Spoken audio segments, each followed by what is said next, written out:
Welcome to CMMC Unscripted. I'm Srikant Rachakonda. I'm the CEO of SMPL-C, and we are thrilled to have Lawrence Cruciana, who's the president of CorpInfo Tech.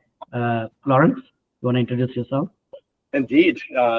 Good day, and thanks for having me. It's good to have this conversation. Yes.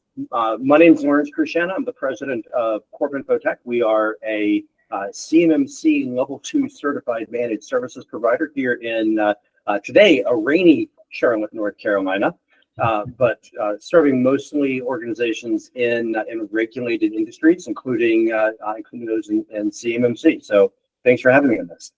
Of course. So today we're going to talk a little bit about the shared responsibilities matrix and how that is a pivotal piece of information that is critical for CMMC journey for most DIB customers.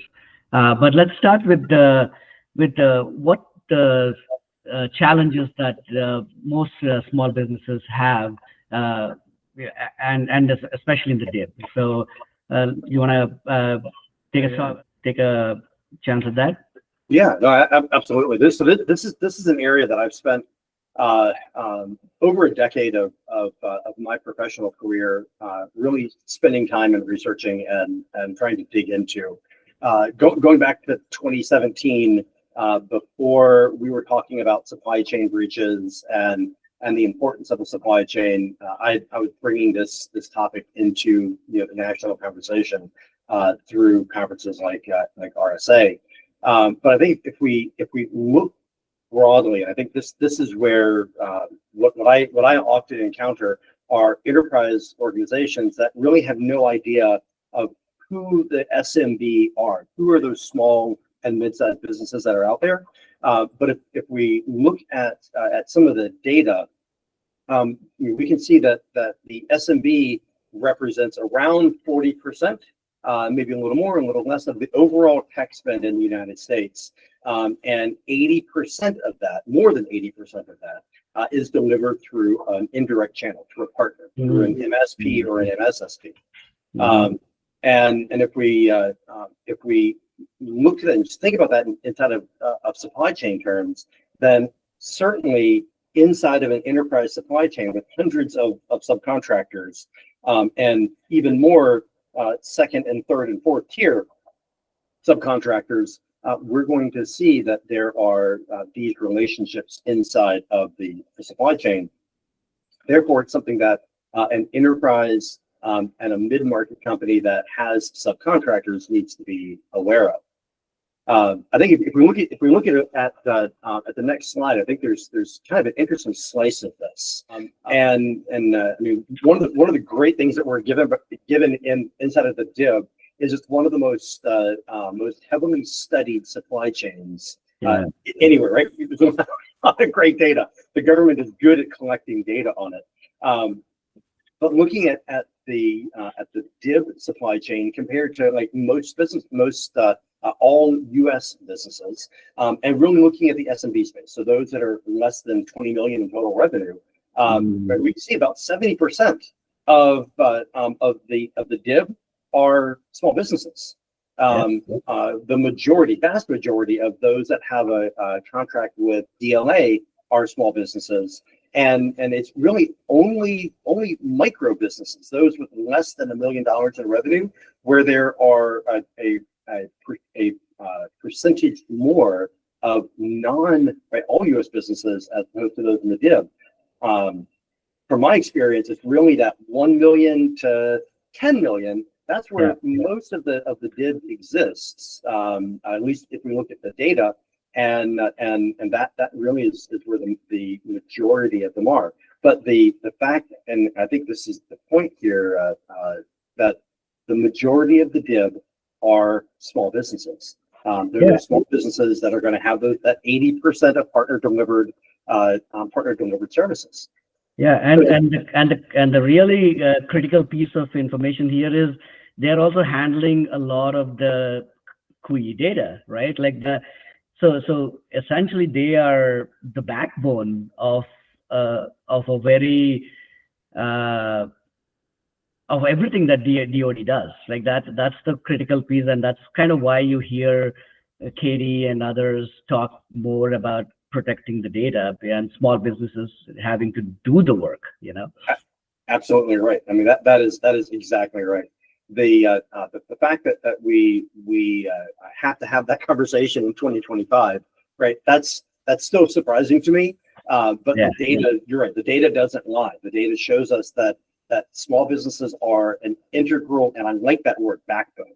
They're the backbone of the DIB, and understanding that about 80% of those organizations are going to have a partner delivered IT services, right? They're going to have about 80% of those are going to have some type of third party involved in the delivery of the services. I think that's so important as we look at what the shared responsibility model and best practices are in that. I think, and if we look at the next slide, I think there's something that I want to kind of drive home here, and that is that unlike enterprise businesses, right, small businesses really they can't absorb those big shocks, right? They have to be efficient. They have to be very lean, very agile in how they go about conducting their business, and that really is where the challenge kind of comes into focus here. So often we hear CMMC is it's an IT problem. It's a thing, and I would argue that it's not. Yes, there's IT components, but it's a business problem, and in small businesses especially. Right now, we have this massive regulatory burden that's there, and so now that regulatory burden turns into an economics problem. 100%. It only compounds what we see out there in the data, that small businesses that they have to be lean. Right, and I think you touched upon a really important part of that is the fact that a lot of the CMMC literature, if you will, is not written in business speak. It's written in policy speak, right? And it's causing a lot of angst in the small businesses, because they have to now convert that into business operational speak and implement it in a way that can be demonstrated, right? So it's a lot of burden that's being put on the small businesses. You're absolutely right, and I think that's that's something that I think we really have to foot stomp here. Is like we always, like, it's all of this conversation in the CMMC world as you know, there's all this conversation around the policies and how you handle the practices and the controls and all of these things, but very rarely I don't hear people saying, well, like, how does that translate to business? And especially when we're talking about shared responsibility, right? I mean, like this CRM or customer responsibility matrix, or in cloud, kind of the cloud parlance, the shared responsibility. I don't hear a lot of people talking about like why that's important, other than it's needed, right? Like CMMC requires that you have a CRM or an SRM, but why do we care about that? And I think that's the point I want to make here is that if we look at just the economics of this, and I think we cover this on the next slide, but if we look at just the economics of this, and like just taking kind of a midpoint in that $1 to $15 million, like about a $10 million business, in a $10 million business.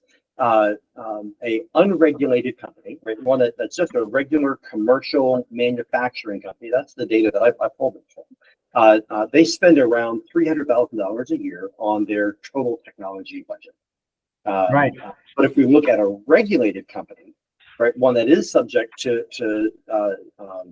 some regulation, and right, CMMC is so new, we can't necessarily use a direct. We don't have good data necessarily for pure CMMC, but if we look to like AS 9100 or IA 9100 now, or ISO certifications, right, we can see that a regulated company spends a little more than twice what an unregulated company does.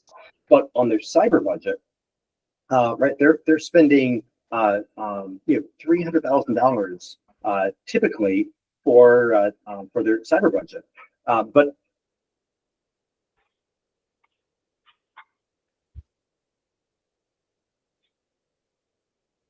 I think really and this is what really gets me is if we break that down just with the average number of full-time equivalent personnel, the number of FTEs these companies have. If we look at that data, a regulated company is going to spend around $6,400 a year per FTE on their cyber. Wow. And you go, well, that's a fair amount of money, Yeah. but in small businesses, that doesn't come close to what their larger counterparts do. And one of the things that really stood out to me is looking at just a couple of the big enterprise players in this space, Boeing, Lockheed, and RTX. Right, these are publicly traded companies, so we can see what their expenses are. I looked at their 10Ks, and looking at if we break down their approximated cyber spend on a per FTE basis, it's almost $14,000. So right, it's another multiple of this, and I think that's the point here is like that cybersecurity is an economics problem as much as it is a technology problem. And so you might be going, well, why are we talking about that with the shared responsibility model? And Srikant, I think that's exactly the point you just made. And I want to ask, like, in like you're seeing this from a very different perspective, from the GRC perspective. Yeah. Like, what do you see as far as like the prevalence and maturity of the shared responsibilities, the SRMs that are out there?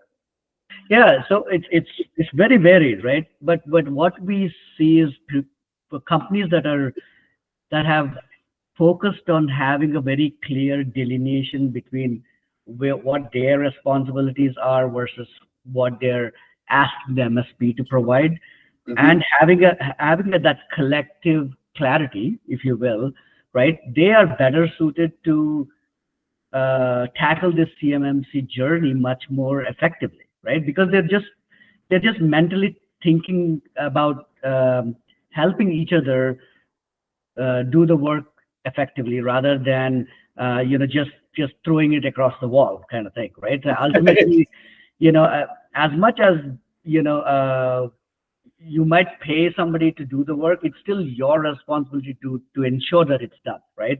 And I think that's where a good SRM really, I feel like it leads to accountability, right? That actually is I think one of the biggest benefits, I would say, that come out of this, and then that helps automatically reduce the risk, and ultimately it's a risk mitigation endeavor, if you will, right? Like that clarity of purpose, it kind of has that,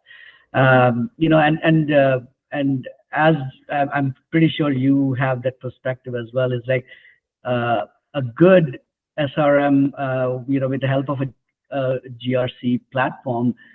There's also a lot of overlap between, let's just say, if the customers have like multiple MSP, MSSPs working together, that kind of delineation of who does what when is important, right? Like you can identify inefficiencies and actually reduce that much more effectively, right? Like, what are your thoughts on that? Oh, I absolutely, and I think there's something I want to foot stop what you just said, and right, that is, it's so true that right, the SRM defines who's responsible for what when, which means that the SRM needs to be organized in a consistent manner between the organization seeking certification, right, the company that's in their CMMC journey, and all of the external service providers that they have. Right, that organization, we have to have a known good. We have to have a place from which we can come from, and it's all organized the same way, so we know what good really looks like. And so that is it's so important. And I think the other thing I want to put stomp and I know right, you are in the GRC world, and I've heard so many MSPs that are considering or are supporting organizations that have a CMMC requirement. They are trying to organize a SRM using some kind of Excel spreadsheet, Excel foo. And I think that's good if it's just your own, but at least in my experience, that's very difficult if you're having to manage that for many, even a small number of clients, because after all, CMMC has 320 discrete things that you have to do. And every one of them, you need to understand whose responsibility is it for every single one. And so broad statements really don't tend to and even within the, what we have seen is even within the same objective, right? There is an OSC responsibility that can only, once it is done, that's when the MSP can do something about it, right? Like for example, are the user roles and responsibilities, defined? The OSC needs to actually put thought on that first, right? And then say, hey, these are the roles and responsibilities we think, and these are the categories of roles that we have in our company, because again, that depends on the maturity of the company, right? And then the MSP can actually enforce them. So it becomes a very tandem. You need to the left hand needs to talk to the right hand. Let's just put it that way. So without that, it's just not going to happen. And which actually comes to our what key elements does an SRM need to have? I think that's a very important area that we need to kind of talk about as well. So I would love to hear your thoughts on that. Like what are the things that make up a good SRM? Let's just put it that way. Well, I think when we're talking about this in a CMMC context, very often I hear OSCs and MSPs talk about this whole SRM, CRM thing like it's new, right? Like this is a new thing, and it kind of is, but at the same time it isn't. And if we look to where these derived from, and that was in the cloud service provider model. So the Microsoft M365 or the Salesforce, or even some of the cloud-based MRP and ERP platforms, right? That's where these things came from. And the SRM was, from day one, a really critical responsibility. I know this is kind of lighthearted, but the example that I would give is, I know when I woke up this morning, I didn't wonder, as a Microsoft subscriber, I didn't wonder if Microsoft checked the locks on the data center. I didn't, that never crossed my mind. That did Microsoft check the locks, or maybe I should go find where my data is and inspect that. Yeah. Because that's not my responsibility in that relationship. It's very clear. Yeah.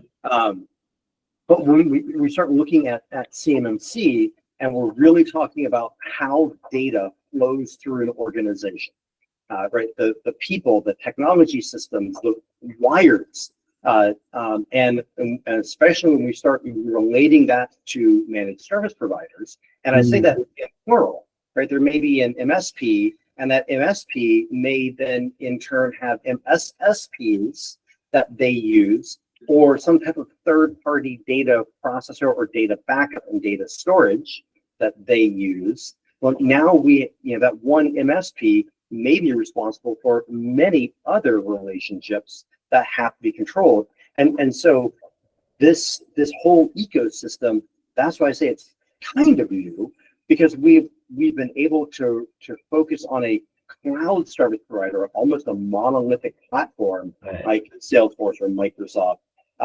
And now, for the first time, I think in a lot of small businesses, the light is being shown on the fact that this is not necessarily a one-to-one relationship.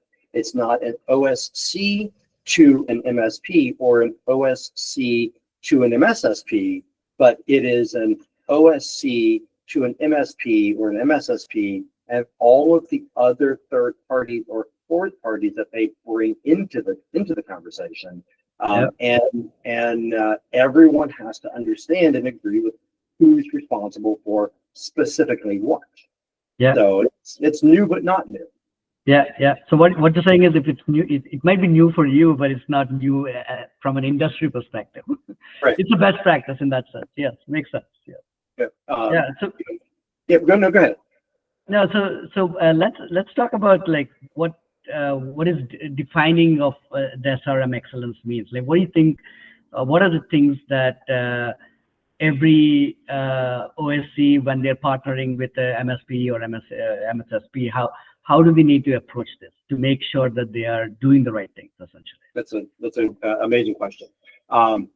You know, and very often I've seen a lot of very well written MSP SRMs over the years, great CSP SRMs, and like I point to Microsoft's GCC High SRM that is based on NIST 853. It is quite lengthy, around 70 pages, as I recall. And it is incredibly specific down to what portion of the service can with a security practice be inherited. And so it's incredibly granular. And I think that's probably the first best practice that I would have is that they are granular.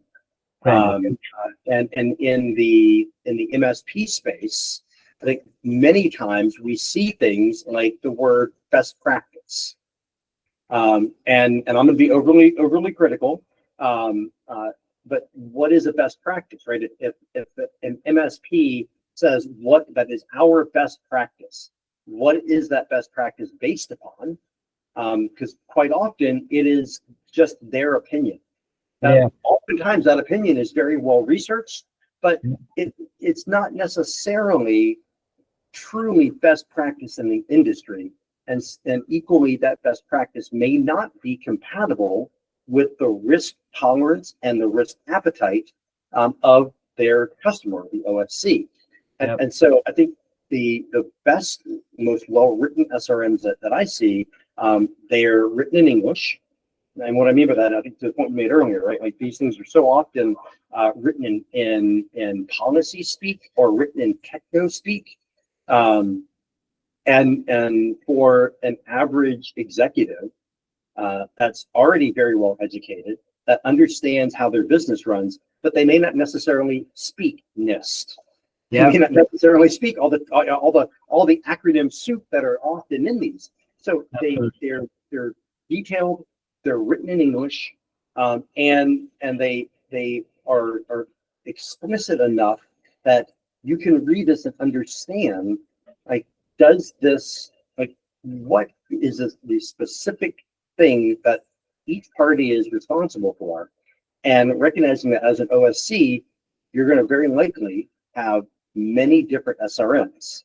You're going to have many different SRMs with different vendors. Could be CSPs, could be MSPs, and all of those come into focus, thus going back to the need for a GRC. But I'm an engineer by training. I've been doing this for a couple of decades now. So of course there has to be an acronym. Right? There has to be an acronym, and the mnemonic that I like to use is Anchor. And it's simple, it's easy to understand, and that the intention is less toward the nautical term, but more toward the fact that a SRM or CRM in CMMC parlance, that it really anchors the service relationship. And you can't get away that easily. You gotta spend a lot more time on Anchor. Like, that sounds interesting. So sure. Yeah.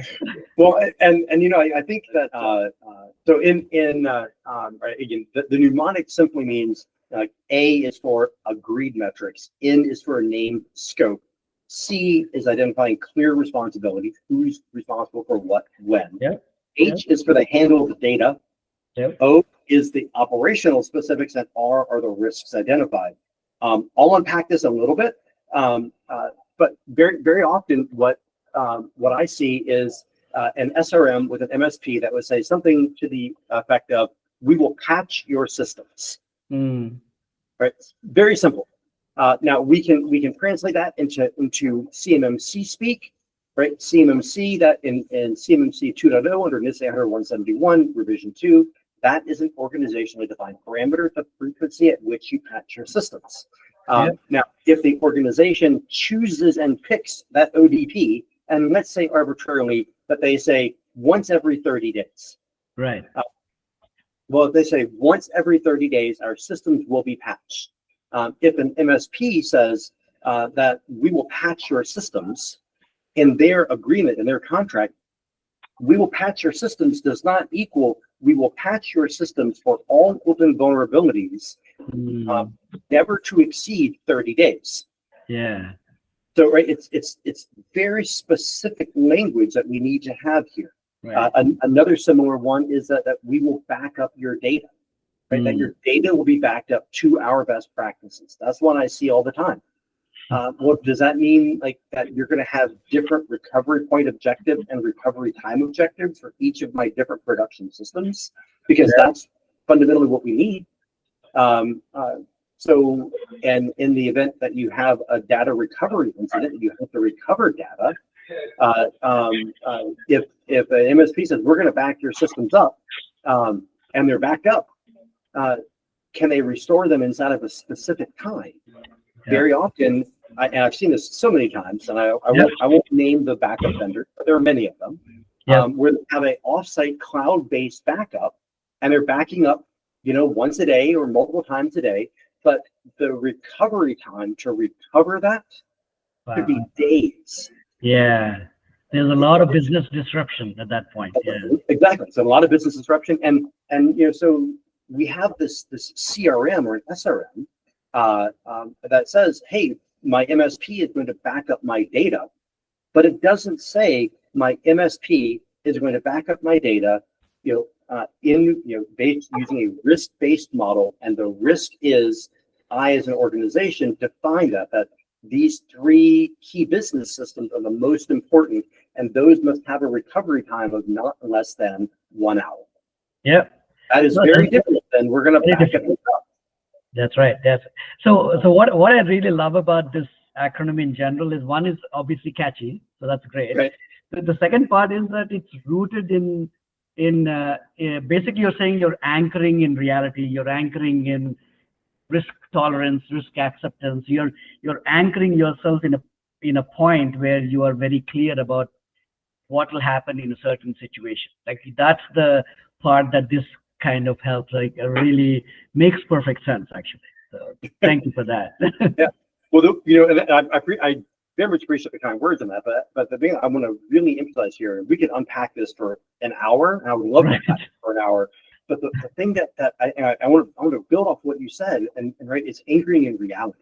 Yeah. CMMC is like, there's so much marketing fluff and FUD, fear, uncertainty, and doubt that's out there. But at the end of the day, CMMC is so focused on the protection of the confidentiality of CUI. Yeah.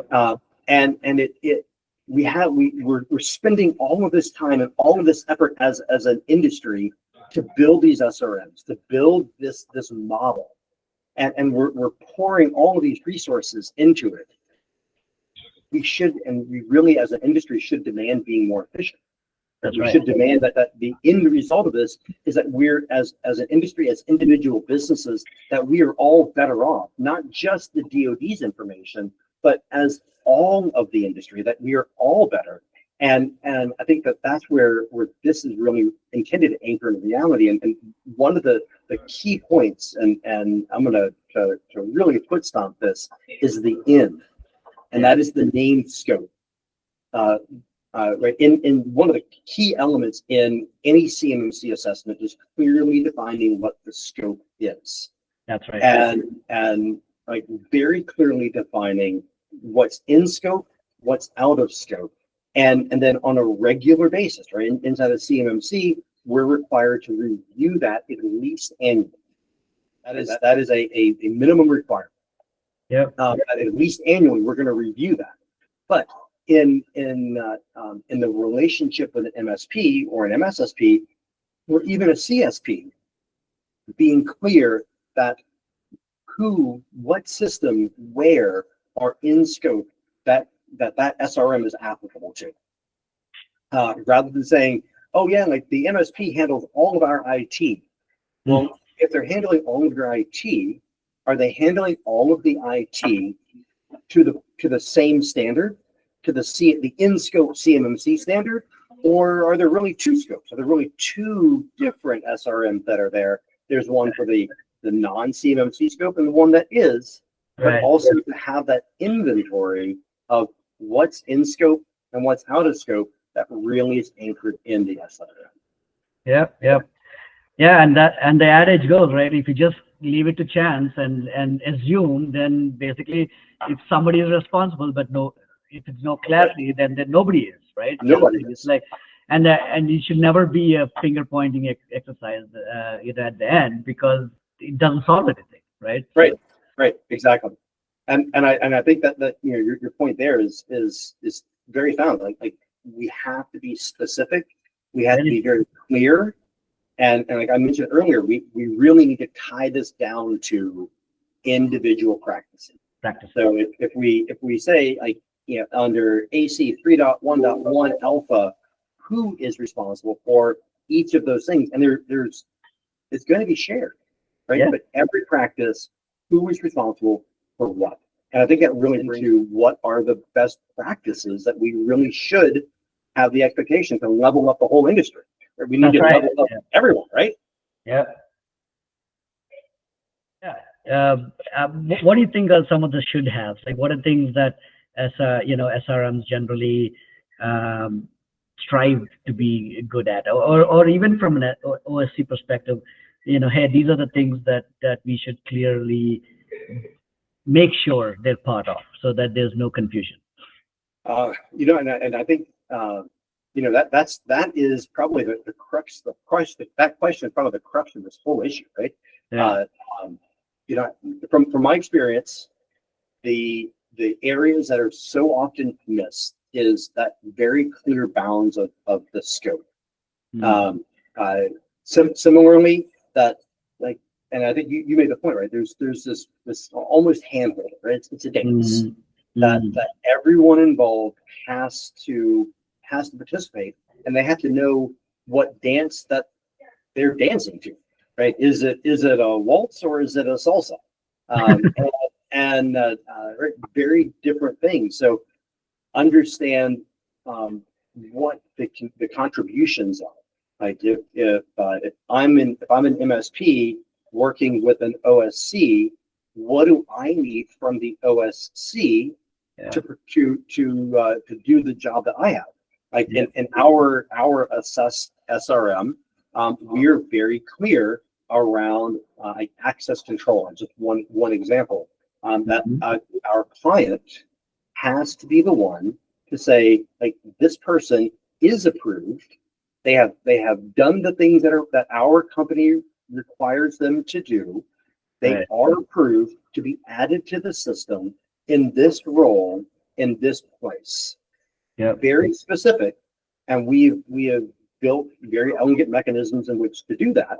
And similarly, we have to tell the customer, we received that, we received your instruction, we have processed your instruction, and now this individual has been granted access to the system in this place, in this role, and as evidenced by.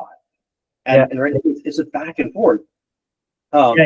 You almost want to keep each other accountable for those to ensure that things happen in the right manner, right? Like that's one of the key things. Like, just because you're an MSP and your customer is out there not doing the work that they're supposed to, you should still put them on point to say, hey, this is what you're expecting, so that it actually happens in the right manner. So what does good look like? Yeah. And I think that the point I'll make there is that there is a give and take, right? That we have to be very clear on what it is. And one of the most common areas that's overlooked, and I'll put this in kind of what should be the basics category, but unfortunately, it's not the case. Okay? At least not from my experience. And that is what level of record keeping must everyone do? So CMMC, more so the DBARS clauses, they require that an OSC retain the evidence of assessment, including self-assessment, for 6 years. And so every SPRS submission, every time that someone submits to a SPRS score, they need to retain the evidence of what substantiates that submission to SPRS for 6 years. And that is like the record keeping. Like how long must records be maintained and at what level of granularity? That seems like we shouldn't have to say that's in the basics, but it really is. And like I look to what the DBARS clauses require of us, that every submission to SPRS, that every submission, that the evidence of that must be retained for 6 years by the OSC, right? Substantiating why do you feel that your score is X on a given date and time? Well, if that's not something that's specified in an SRM with an MSP, that they too must produce and provide and retain that level of logging or of records, well, that's something that could put an OSC at a substantial risk should the DoD ever come back and question that SPRS submissions. So the again, those agreed metrics and being very specific on what the metrics of accountability are really turns to be something very, very important. Yeah. So it's almost like you can't just have a generic SRM for a CMMC. You got to have something specific that kind of ties the objectives and that's a first code that's part of that, and then how it's being maintained so that at the end of it, the OSC is not caught scrambling to prove, right? That's what you're avoiding. Yeah.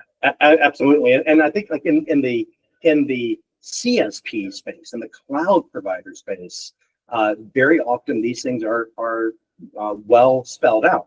Now you have to know to look for them, right? But that's where like the OSC needs to know. But like by default, logging is not really turned on in M65, right? I think we talked about that before, right? Like that the logging is not turned on by default. Why is that? I don't know. Retention of those logs is not enabled by default, and so right. But that goes into another ODP, another organizationally defined parameter inside of CMMC, that the organization gets to choose how long those logs are retained, or some, and make sure that record keeping and that retention is communicated. But then that same organizationally defined parameter may flow down into your MSP. And this is what I just recently saw. And that an OSC, that they said that they require that they're going to retain 180 days of all access logs. Their policy is very clear that they're retaining 180 days of all access logs, remote, on-site, all access logs. The MSP that they were using used a RMM tool to do remote assistance and management, and the MSP did not retain any remote access logs, none. And so the MSP said it's in our SLA, right? Like it's inside of our contract. We are adhering to our contract. There's nothing in our contract that says we have to do that. That's because right. they were not a certified MSP. They in that SRM there wasn't one really. And it was assumed. Yep. Now these are the things that like will come out as OSUs start going to these audits, and then these things get light, because finding the right MSP partner is just as critical, right? Like, are they CMMC ready? And then do they have the clarity of what they're providing is a very important thing. Absolutely. Absolutely. It is. Yeah. So so just talk to us a little bit about, like, how do we go beyond the basics, like what we talked about, kind of thing. Like, what are some of the things operationally that kind of trip MSPs and OSCs alike? Absolutely. And I think, I'm really glad you said MSPs and OSCs alike. I think a lot of times, at least in my experience, right, I've been involved in the CMMC ecosystem since before 1.0. So going back, 2017, 2018. Right. So for a very, very long time. And I recognize not a lot of MSPs have been involved in the ecosystem and know all of the acronyms and kind of the way that the DoD thinks about things. So they're at a disadvantage when all of this gets thrown at them, and they're like, they have to learn, they have to figure this out. And so, to me, several things come to mind when we look kind of beyond just the basics. We talked about those the metrics of accountability. Even something as simple as how often and to what degree will my systems be patched. But what about going into things like how will communication happen? Yeah.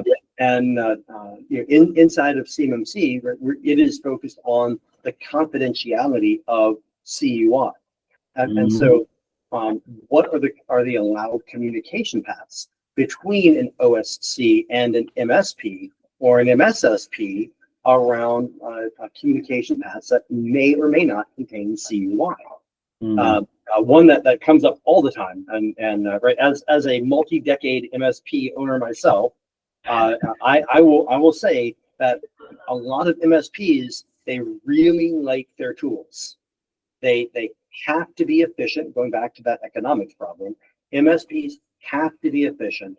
OSCs have to be efficient, but MSPs will bring in new tools because it provides a new service or a new functionality or a new feature or makes it easier.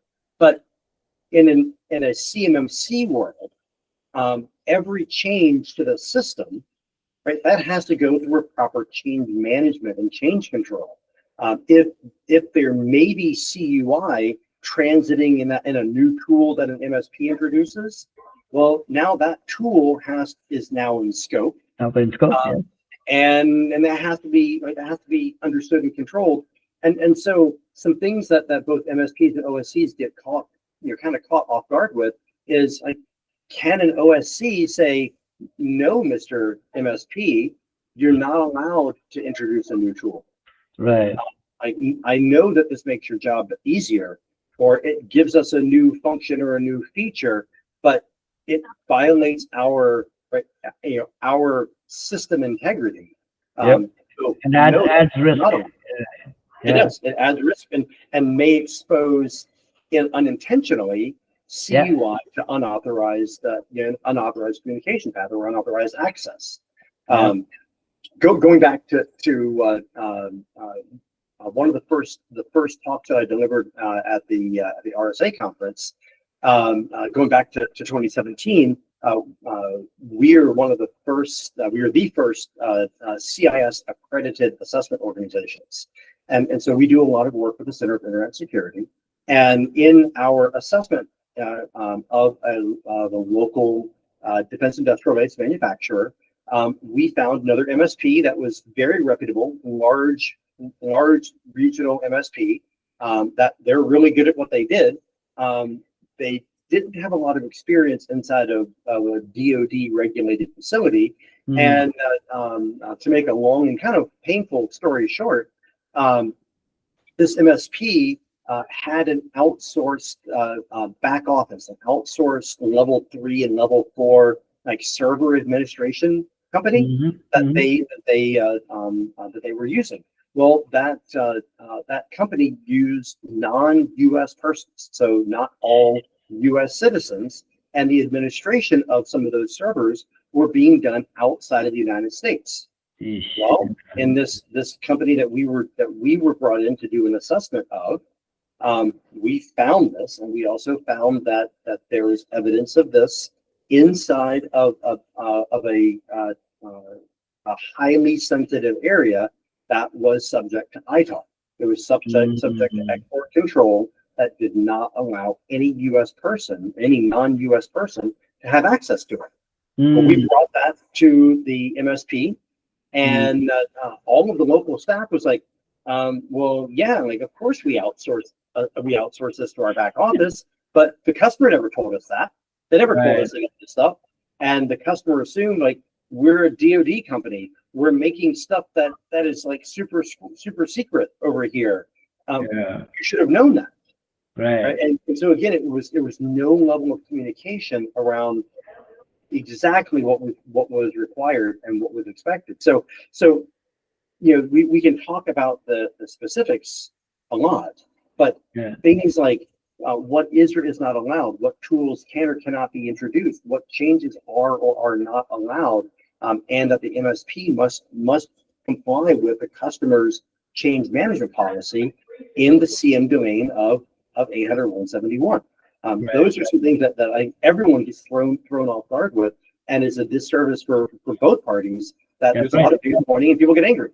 Yeah, and it's not even a malicious intent, right? It's just an economic. To your point, it's just an economic point where they go, well, this is a waste of our time. I'll outsource this portion of it because it's cheaper, right? And it just turns out to be not the right thing to do, because the clarity of purpose was not there, and that was not handed down to the MSP. So it's nobody is at fault, but everybody's at fault. That's what it comes down to. That's exactly.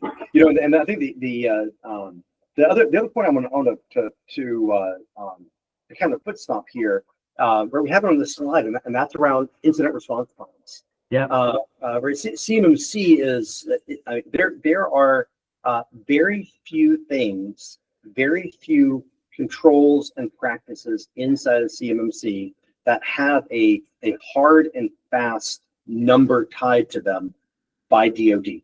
So many things are allowed to the organization, to the OSC, to define what's reasonable to them. But the one thing that isn't, well, one of several, but one of the few things that is not hard and fast, or that is left to the OSC, that is hard and fast from DoD, is incident response and incident reporting, and being very specific about who is responsible to report the incident, how they're going to report that incident, and that they have the appropriate training and capability to report the incident. Right. Getting that out of the way early is so important, especially in smaller organizations. What my experience has been in for sure in smaller manufacturing clients that we have, that they just assume that their MSP is handling absolutely everything, and this is one of those shared responsibilities where really there has to be handholding, because ultimately it is the OSC's responsibility to report within 72 hours any suspected incident. Yeah. And there's a lot that's baked into that.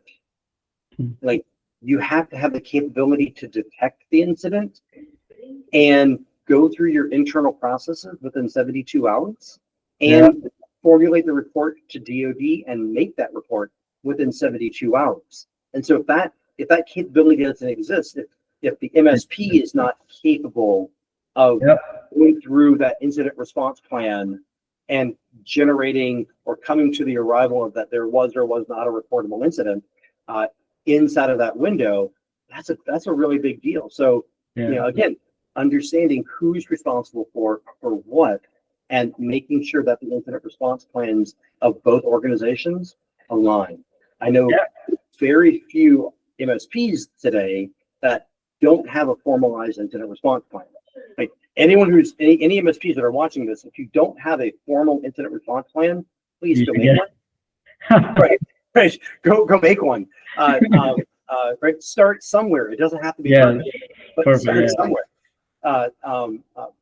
But by and large, right, MSPs they have those incident response plans, but very often those incident response plans are commercially reasonable and they don't meet that 72-hour threshold that DoD requires.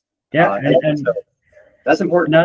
Yeah, and it like you said, it falls on the OSC to ensure that, right? And part of that is, you gotta trust but verify that your MSP is doing that. And it ultimately is for the benefit of your business. Like the fact that you have to do this, all it's doing is making sure that you have a way to respond to something bad that, unfortunately in the cybersecurity world that we live in right now, we know it's a matter of time, not it's a matter of when, not if, right? Absolutely. So when something happens, how do you react is going to be the almost critical as much as, avoiding something happening. Right. Well, and I think if we go back to what we were talking about earlier, right, that small business must be lean and must be efficient.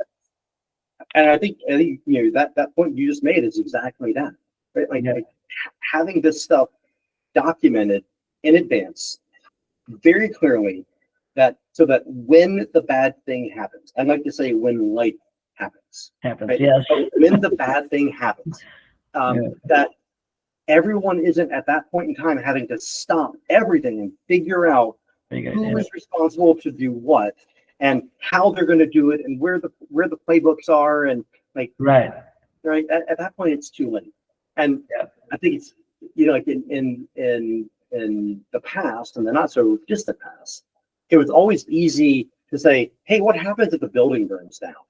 Right. What do we do when the building burns down? But I think in cybersecurity, what happens if there's a suspected disclosure, a suspected leak of CUI? Right? What happens if one of my critical production systems has a hiccup and doesn't work?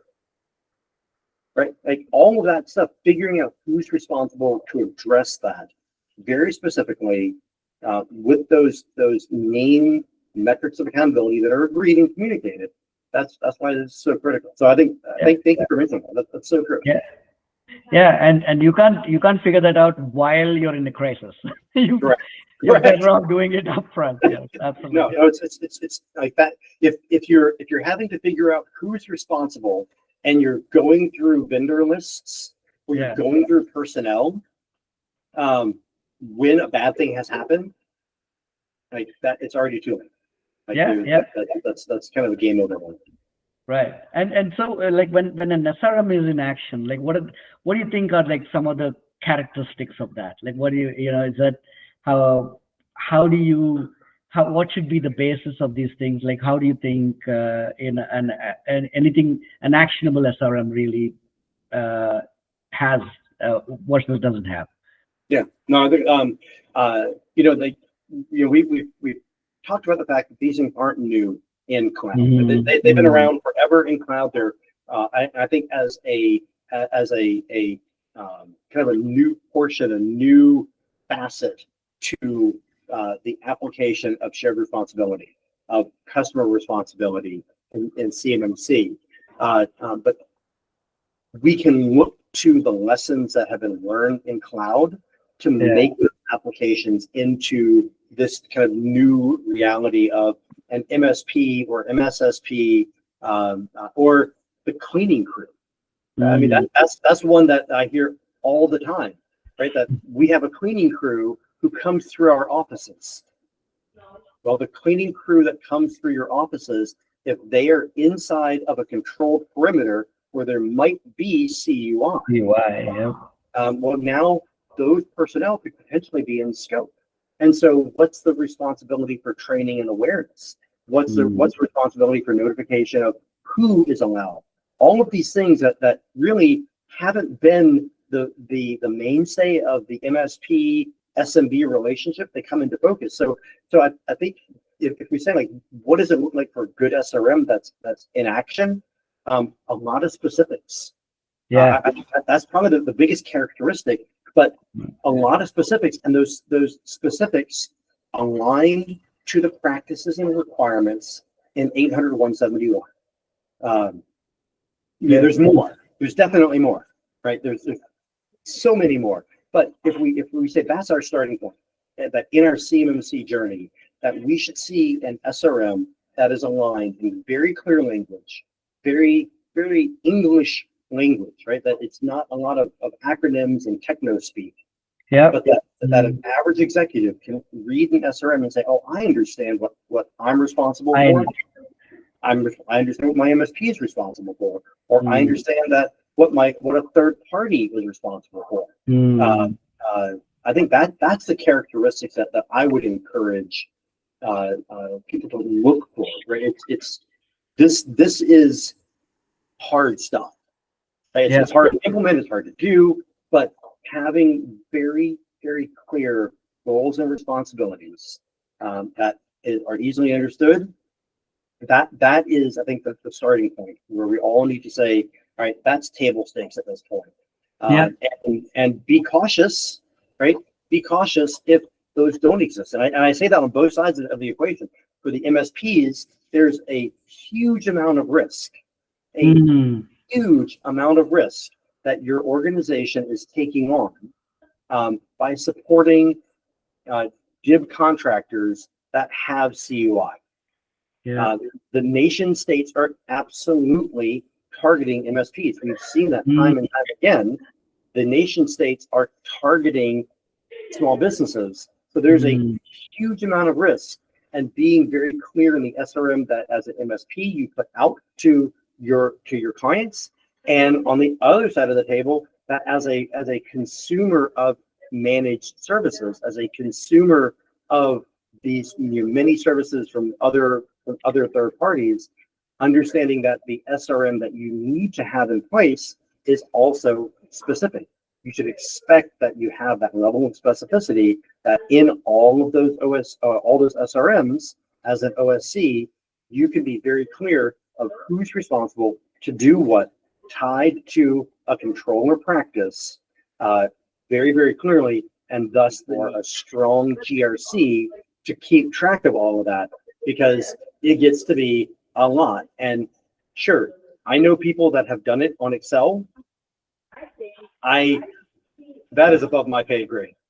That is hard, right? That is some serious Excel food for somebody to keep track of. So the need for a clear and easy to understand central place of truth, where you can point to it and say, I understand who's responsible for the thing. That's cool. Yeah, that's kind of where Simple C, and I'm going to tout Simple C for a minute, because that's kind of where we want to help OSCs and MSPs, right? Because all the great points that you said, it comes down to automating some of these things with clarity, right? So in our world, when we look at it, we don't think of building an SRM as a separate entity. It has to be part and parcel of how you're doing gap assessments in general, right? So our tool is actually pretty collaborative that way. So the MSP can actually put his or her two cents into this. The OSC can participate, and they're building this thing collectively. So as you can see, we kind of go through this and say, hey, what does the company do within that objective, right? And then what is the third party handling? What is the MSP handling? And what is the company is handling as well? So we kind of build it organically while the gap assessment is happening, and it actually shortens the initial evaluation time, right? Like the maturity of the organization, which takes up a lot of time, right? To figure out, like when we are benchmarking the OSC, we are also saying, hey, this is the clarity of purpose, like what you handle versus what your MSP or your third party software is handling, and it is broken down to what you very rightly said earlier, is like how detailed is it, right? This is at the objective level, who handles what within that objective. So that becomes very, very clean and precise, if you will. So that's one way that we're handling during our what we call our discovery portion, we also talk about how the MSP, what areas are they in charge of, right? And we set up in such a way that there is, you look at the business relationship between the OSC and the MSP and say, hey, these are the services that they're fulfilling. But once within these services, which 171 regulations and objectives are part of that, and then within that objective, what part is handled by the MSP and what part the OSC needs to provide. So that's the kind of detail that get into as well.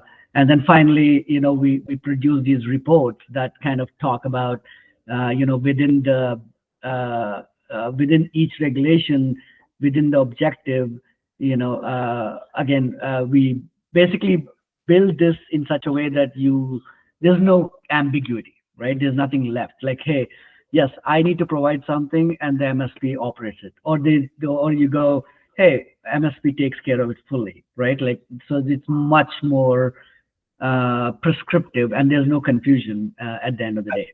I love, so this is one of my favorite views, because it's two-part, right? Like we're at a pretty granular level here. Yes. Right. I mean, we're at a pretty granular level, and it's very clear that, like, if there's gaps, right? If we have no coverage for one of these, one of these practices, well, that it's like, it's easy to identify. But equally, if we have too many, like we have an overlap.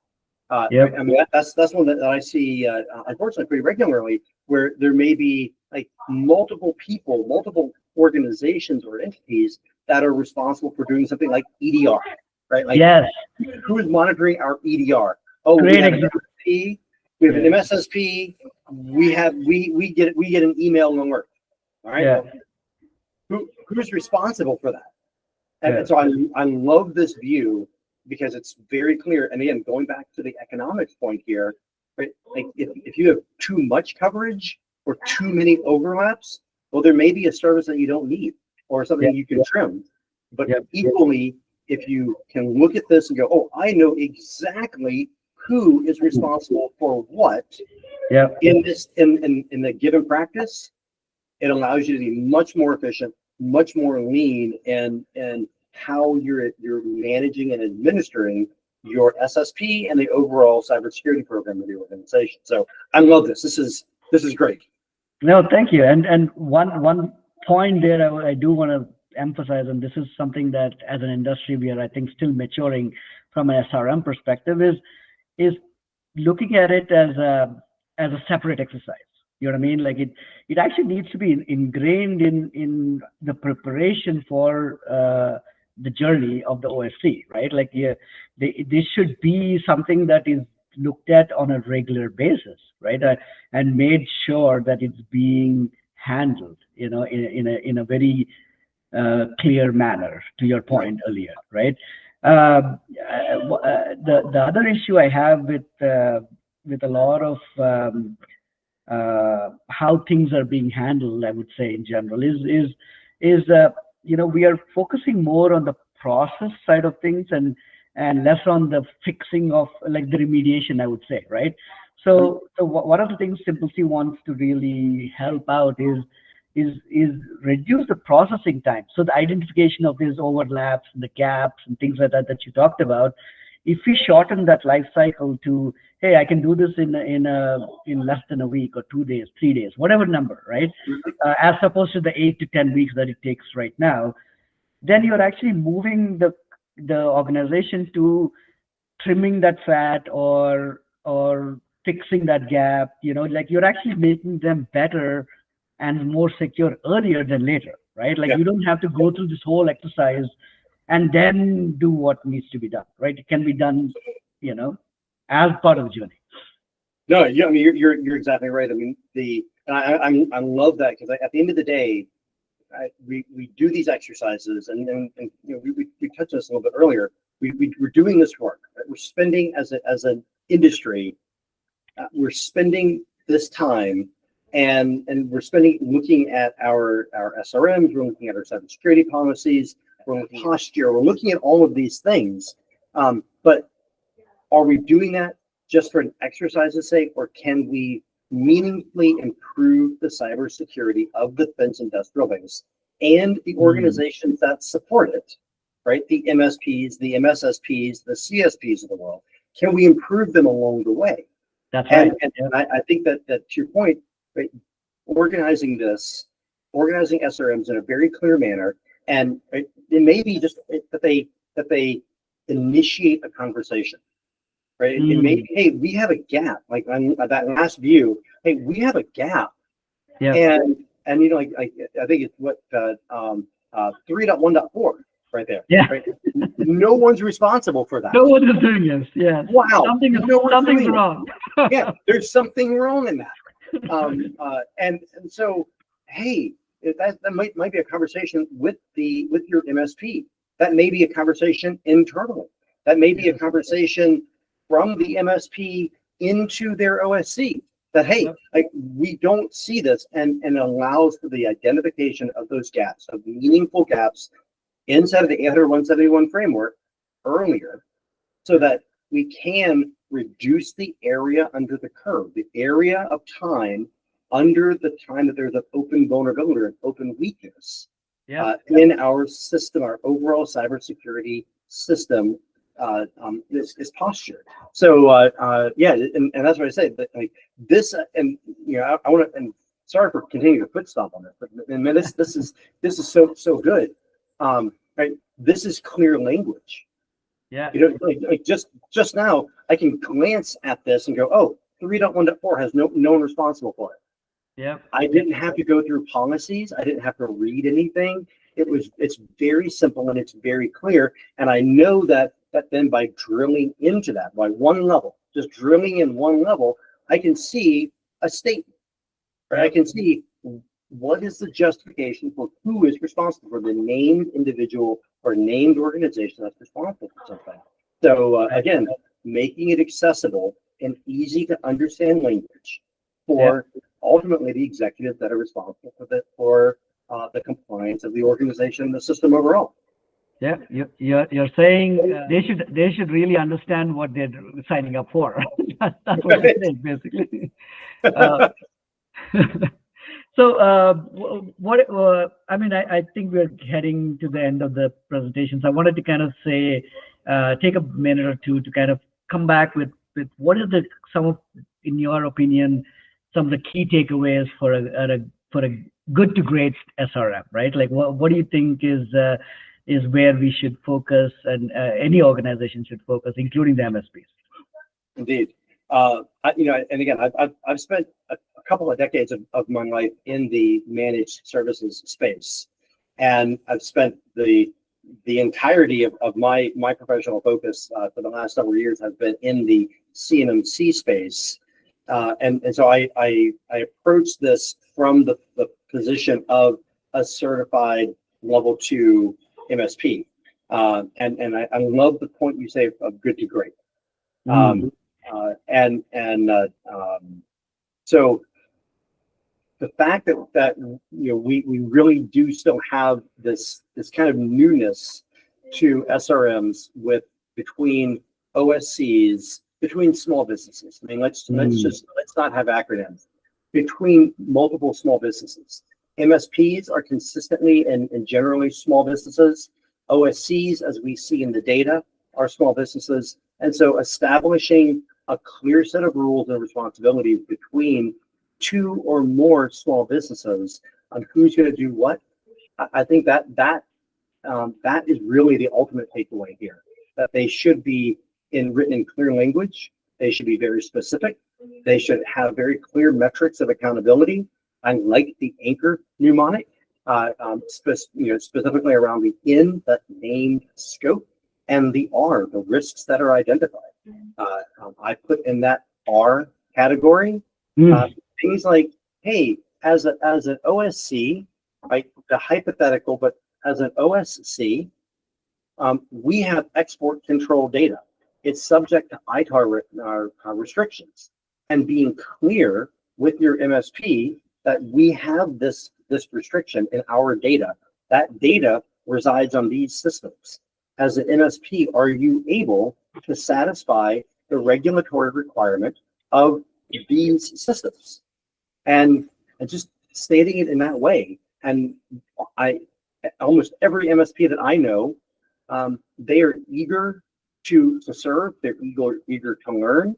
And if they spend the time then to respond to that, it's like, oh, I understand that these systems that you've identified, where there's ITAR data, or there's export control data, you know, we have to limit the tools that we are allowed to do that we can put on those systems, because our tool set does not comply with ITAR.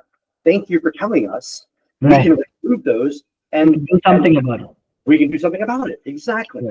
And so I think, you know, the last point on the slide, I think, really is the crux of the matter.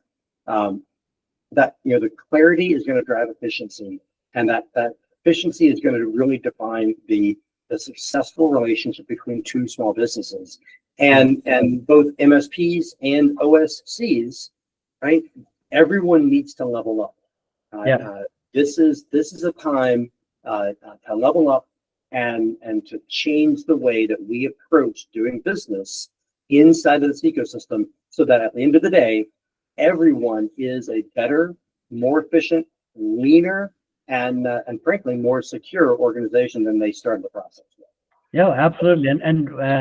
And level up is a great word, right? Like it's how do you level up? I think don't assume, be clear. That's a great way to level up, because the less assumptions you make and assume, the better you are, right? Like there's clarity of purpose, there's clarity of doing work, and there's clarity of security, right? The idea of, hey, if something changes, how does it affect me as an organization, and be able to kind of use that thinking to be clear about how you want to, you know, approach any changes, right? Kind of thing. So, yeah, that's awesome. Thank you so much for, I know we are coming to the end of it. Yes. So once this thing goes live, there'll be a Q&A session as well. And then, of course, anybody will have a chance to put in their questions. And I'm sure Lawrence will hit you up where you can answer for everybody. So we are looking forward for more engagement with you. And thank you so much for your time. Really appreciate it, Lawrence. Indeed. Well, thank you for putting this on. I think this is a critical topic. It's one that we all need to talk about, and really recognizing that CMMC and the overall cybersecurity challenge that we have is as much a business and economics problem as it is one that is centered to technology and all of the acronyms. So thank you for hosting this. This is fantastic, and I look forward to the conversation with all the viewers. Absolutely. Thank you so much. Take care.